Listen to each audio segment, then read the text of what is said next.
Hello everyone, in today's video I will be discussing actually decoding mains GS2 UPSC syllabus. As entering into any government exam prior, we should be aware about the syllabus, the pattern of any government exam or any exam. So UPSC GS2 main syllabus comprises of 5 ratnas basically, Panch Ratna. They are governance, constitution, polity, social justice, and international relations. They are basically Panch Ratnas. First is governance, constitution, polity, social justice, and international relation. In today's video, I'll be comprehensively covering the syllabus as per the UPSC PDF, the resources best you could follow because there are multiple resources and you have to choose the best and be limited in your resources. How to cover GS2 comprehensively and tips and tricks for UPSC 2026 and 27 aspirant.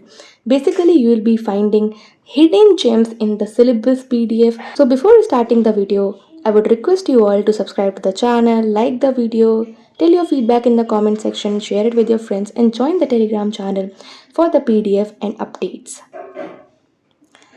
First of all मैं आपसे ये बोलना चाहती हूँ जिनका भी first attempt है this year और next year you should be aware about the syllabus and actually not for the prelims but for the mains as well. So in the previous video मैंने बात करी थी GS1 syllabus के बारे में, GS Mains 1 syllabus के बारे में, prelims syllabus के बारे में, because first of all you should know the demand and the pattern of the examination. Coming on to the PDF, it will give you insights as well as the hidden gems. There are 5 main topics, basically 5 core topics of this examination: governance, constitution, polity, social justice, and IR international relations. Basically, first point tells about the Indian Constitution. It deals with the Indian Constitution, the history, evolution, features, amendments, significant provisions, and basic structure. If you have your M. Lakshmikant book, तो अगर आप उसके first chapters देखते हैं, first 3 to 4 chapters अगर आप देखते हैं, you will find historical background chapter there, salient features, basic structure and etcetera. तो बेसिकली ये बात कर रहा है आपसे, एक रिसोर्स है अगर आपको नहीं पता है, एम लक्ष्मीकांत की पॉलिटी बुक, उसमें ये सारी चीज़ें basically it is one of the best resource for the polity. Second point talks about the functions and responsibilities of union and the states. Basically ये फेडरल फीचर्स के बारे में बात कर रहा है, federal structure of the country के बारे में बात कर रहा है, and challenges between them, finances का distribution, each and everything. Then it is talking about the separation of power between the organs. तो अगर आपको नहीं पता तो मैं बताती हूँ, there are 3 organs, legislative, executive and judiciary. तो इसमें सेपरेशन होना इज़ वेरी इंपॉर्टेंट. तो ये इसके बारे में बात कर रहा है, बेसिकली इसके मैकेनिज्म के बारे में, इंस्टीट्यूशंस के बारे में. Then it is comparing the Indian constitution with the other constitutions of the world. ठीक है, जैसे कि हमने ब्रिटेन के कॉन्स्टिट्यूशन से क्या क्या चीज़ें ली हैं, जापान किससे क्या लिया है, आयरलैंड से क्या लिया है, यूएसए से क्या हमने बोरो करा है, basically ransacking of the world's constitution in Baba Saheb Bhimrao Ambedkar words. And next point is parliament and the state legislature. Basically it is talking about the center and the state, their structure, their functioning, conduct of business, powers, privileges and the issues arising. देखो, एक centre है, एक state है. Centre में suppose prime minister work करते हैं तो state में सीएम वर्क करते हैं. The same process goes on. ठीक है. When I'll be teaching very soon, actually I'll be teaching M. Lakshmikant to you all, it will be very clear. Then it is talking about the structure, organization and functioning of the executive and judiciary. These 2 organs, executive and judiciary, ministries, departments, government, the pressure groups, basically the formal and the informal associations, and the resource and the basically the role, the resource, not resource, sorry, their role into the polity. Then RPA, representation of people act, is very very very important. It is separately mentioned. सो यहाँ पे आपको पता चलता है कि आपका focus थोड़ा सा आरपीए की तरफ होना चाहिए. You should be aware about the points which are given in the constitution, which are given in RPA. तो आपको पता होना चाहिए डिफरेंस बिटवीन द 2, क्योंकि कई बार यूपीएससी अपने क्वेश्चंस में कंफ्यूज करता है आपको. It is given in constitution, basically that point must not be given in the constitution but in the RPA. So you should be aware, this is a hidden gem basically, कि आपको focus करना है RPA पे. These all things we study for the prelims examination as well, but RPAP we do not focus much. Appointment of the various constitutional bodies. Basically, it is constitutional post.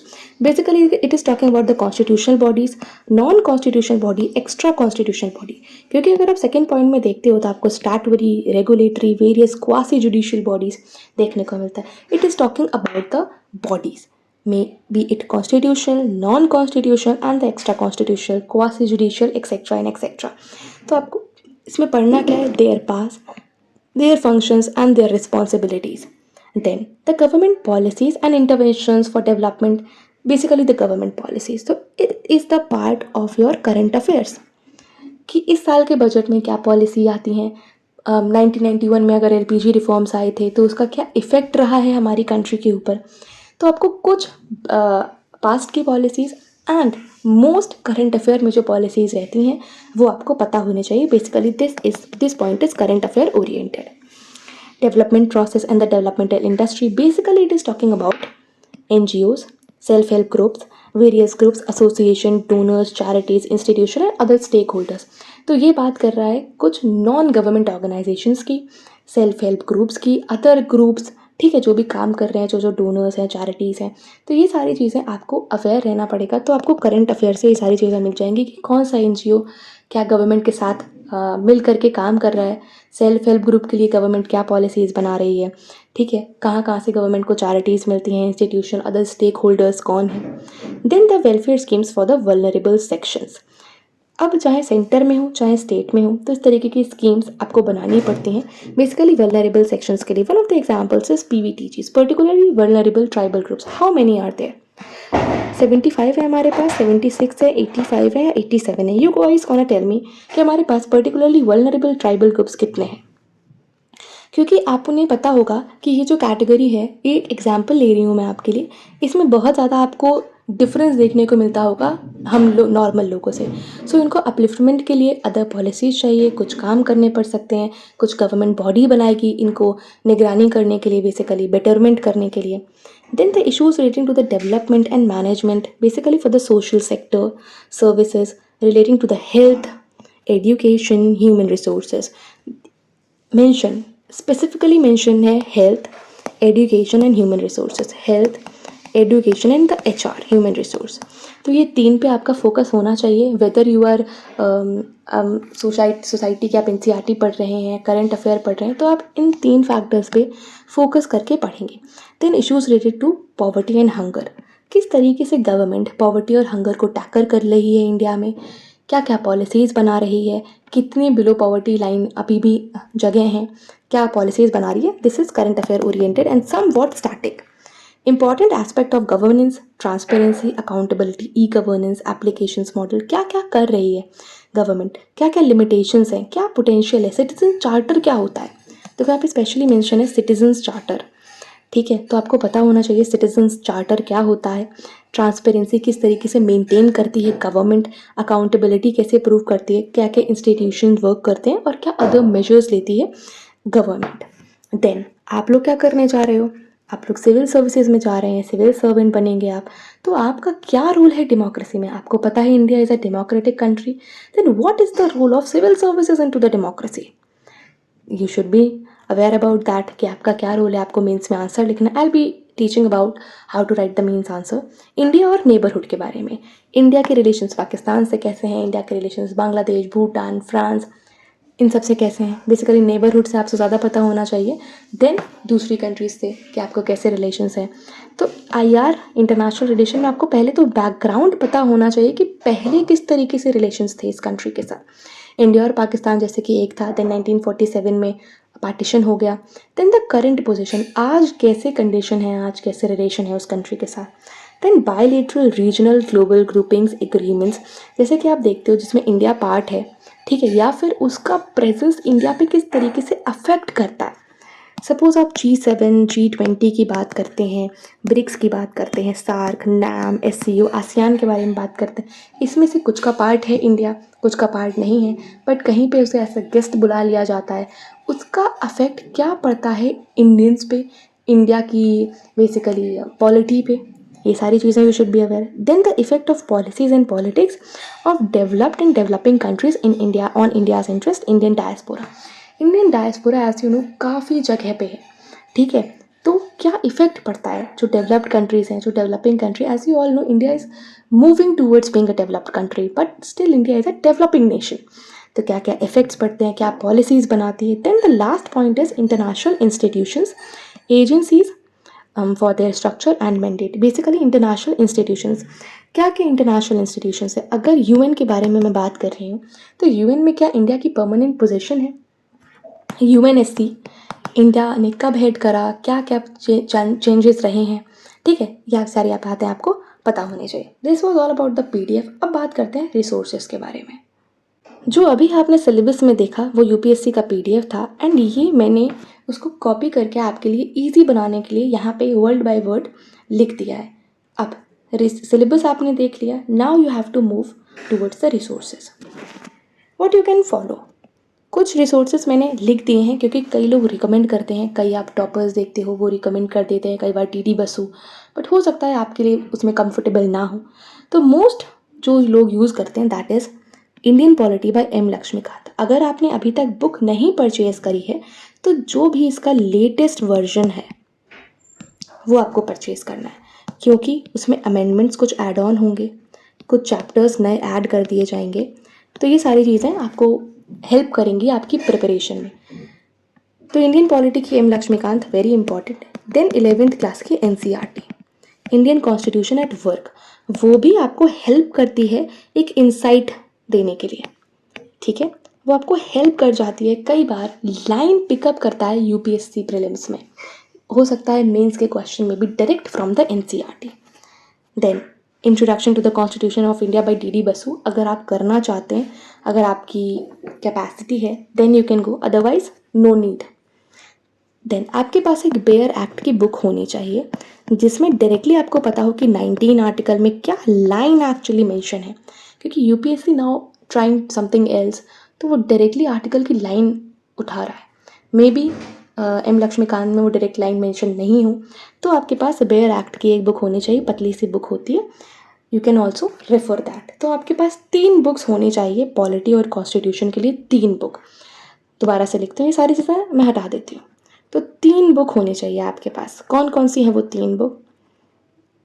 तो पहली है M Laxmikanth plus 11th class की NCERT, then एक bare act की book. 3 resources है आपके पास polity और constitution के लिए. Then governance. बेसिकली गवर्नेंस जो होता है ये सेकेंड एआरसी बेसिकली एथिक्स पे काम करता है, लोकल गवर्नेंस पे काम करता है, किस तरीके से काम करती है एक्चुअल में गवर्नमेंट.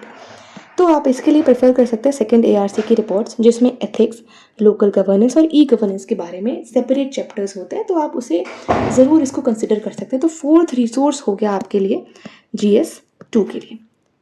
तो एम लक्ष्मीकांत में भी आपको गवर्नेंस से रिलेटेड चैप्टर्स मिल जाते हैं, तो वो तो आप पढ़ ही रहे हैं already. Then social justice, how government is providing social justice. तो इसके लिए आप PIB के आर्टिकल्स आई सजेस्ट. गवर्नमेंट की वेबसाइट है, तो PIB के articles, this is your 5th resource, ठीक है. तो अगर आप चाहते हैं तो मिनिस्ट्री की रिपोर्ट्स वगैरह आप फॉलो कर सकते हैं. जो मिनिस्ट्री ऑफ सोशल जस्टिस है उस पर जा कर के क्या क्या काम कर रही है गवर्नमेंट, क्या क्या पॉलिसीज़ बना रही है, किस तरीके से अपलिफ्ट करना चाह रही है सोसाइटी को. तो ये हो गया बेसिकली. इसको भी 5th रिसोर्स में रख लें या 6th, चलो 6th कर लेते हैं. IR, what for IR. Basically international relation में आपको पहले तो बैकग्राउंड पता होना चाहिए. मीन्स का आंसर लिखने के लिए it will help a lot. तो पहले आपने बैकग्राउंड पता कर लिया. देन करंट सिचुएशन कैसे पता करोगे, न्यूज़पेपर पढ़ के. तो आपने सब्सक्राइब कर रखा होगा किसी भी न्यूज़पेपर को, आप डेली पढ़ रहे होंगे या मंथली मैगजीन पढ़ रहे होंगे, तो आपके पास एक न्यूज़पेपर हो गया. IR के लिए आपके पास करंट अफेयर के लिए एक न्यूज़पेपर हो गया, मंथली मैगजीन भी हो सकती. Then what you can do extra, ठीक है. एक्स्ट्रा आपको मार्क्स चाहिए, एक्स्ट्रा मार्क्स चाहिए, आपको एक्स्ट्रा चीज़ें लिखनी है, एक्स्ट्रा फैक्ट लिखना है, तो मिनिस्ट्री ऑफ एक्सटर्नल अफेयर्स की वेबसाइट पे you can go, check out the important current events. कहाँ जा रहे हैं प्राइम मिनिस्टर, कहाँ विजिट कर रहे हैं, क्यों विजिट कर रहे हैं, व्हाट इज़ द रीज़न, कितने साल बाद कोई इंडिया का मिनिस्टर, प्राइम मिनिस्टर विजिट कर रहे हैं उस कंट्री को. तो ये सारी चीज़ें आपको वहाँ से पता चल जाएंगी. देन ये सारी आप ये छोड़ सकते हैं, the resource is not important. तो बेसिकली 7th रिसोर्स हो गया.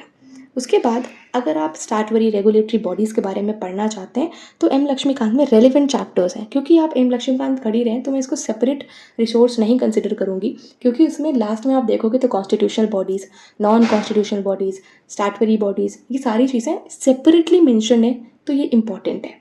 ठीक है, फिर करंट अफेयर की इंपॉर्टेंस क्या ही बताऊँ। अप्रॉक्स प्रीलिम्स में तो 25 to 30 क्वेश्चन करंट अफेयर से ही आते हैं। मेंस में कई बार अगर आप ऐसे देख रहे हो तो वो भी करंट इवेंट से ही कोई टॉपिक हो सकता है।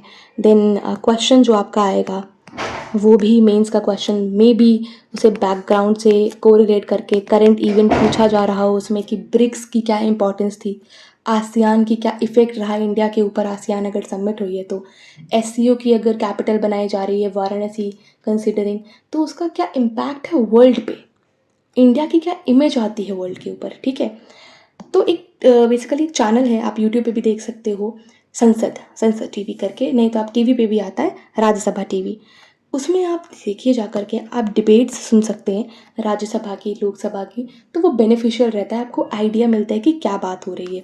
तो आप करंट अफेयर के लिए डेली न्यूज़पेपर आप पढ़ते हैं, हिंदू पढ़ते हैं या फिर कोई अदर इंडियन एक्सप्रेस पढ़ते हैं, monthly magazine, monthly compilation you can also prefer, जैसे कि विजन आईएएस की बुक हो, ठीक है, मेंस 365 आती है, कोई भी कोचिंग इंस्टीट्यूट जो आपको सूटेबल लगता हो। That was for the resources. तो अगर आपके पास मैं बात करूँ तो 8 to 9 रिसोर्सेज हो रहे हैं, तो करंट अफेयर तो 8 तो क्या, ठीक है, तो 8 रिसोर्सेज हैं आपके पास, नॉट मच। तो आपके पास बहुत ज़्यादा रिसोर्सेज होने की कोई नीड नहीं है, आपके पास 8 रिसोर्सेज होने चाहिए आपके GS2 के लिए। ठीक है, GS2 के लिए नॉट मच अगर आप कोई ऐड ऑन करना चाहते हो, क्योंकि आपको 8 रिसोर्सेज को 10 टाइम्स पढ़ना है, 10x टाइम पढ़ रहा है, 10 रिसोर्सेज को एक टाइम नहीं पढ़ना है। कहने का साफ मतलब यही है कि 8 रिसोर्सेज को आपको मल्टीपल टाइम्स पढ़ना है, मल्टीपल रिसोर्सेज को आपको एक टाइम नहीं पढ़ना है। इस तरीके से ना ही तो रिविजन हो पाएगा, ना ही आप चीज़ों को समझ पाएंगे, लॉन्गर ड्यूरेशन तक याद भी नहीं कर पाएंगे। I hope this video was helpful, आप लोगों को समझ आया होगा कि GS2 को आपको किस तरीके से टैकल करना है, बिकॉज मेंस की प्रिपरेशन में आप कहीं ना कहीं प्रीलिम्स के लिए तो प्रिपेयर कर ही रहे होते हैं। देन बिफोर मई में आपका प्रीलिम्स है 2026 में, then before like 2 to 3 months आप प्रीलिम्स ओरिएंटेड हो जाइए, MCQ लगाने लगिए एंड मेंस का फिर छोड़ दीजिए। देन ऑप्शनल अगर आप PSIR ऑप्शनल लेते हैं या फिर कुछ और चीज़ जैसा भी आपको सूटेबल लगता है, it is a different topic, but that was for the GS paper 2 UPSC mains. कैसा लगा आप लोगों को ये वीडियो, कमेंट सेक्शन में ज़रूर बताइएगा। मिलेंगे आप लोगों से नेक्स्ट वीडियो में, तब तक के लिए all the very best, bye bye.